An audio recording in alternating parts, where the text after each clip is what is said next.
কুচবিহার জেলা আমার কাছে খুব গুরুত্বপূর্ণ জেলা। যারা কুচবিহারের রাজবংশীদের নোটিশ পাঠায় এনআরসি বলে আসাম থেকে, তারা আবার আসে ভোট চাইতে, এদের লজ্জাও করে না। 12 বছর ক্ষমতায় আছে, 12টা কাজ করে দেখায়নি। আর আমরা 105টা স্কিম করেছি গরিব লোকেদের জন্য, সাধারণ মানুষের জন্য। আমাদের মধ্যে কোনো ভেদাভেদ নেই, আমাদের সাথে সব সম্প্রদায় আছে, হিন্দু হোক, মুসলিম হোক, রাজবংশী হোক, তপশিলি হোক, সব পরিবার আমাদের আছে।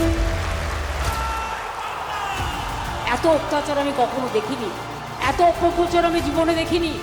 আপনারা যেভাবে ইলেকশন করছেন, অল এজেন্সিকে মিসইউজ করে, you are misusing the agencies, you are misleading the agencies, you have mock all the agencies as your BJP worker.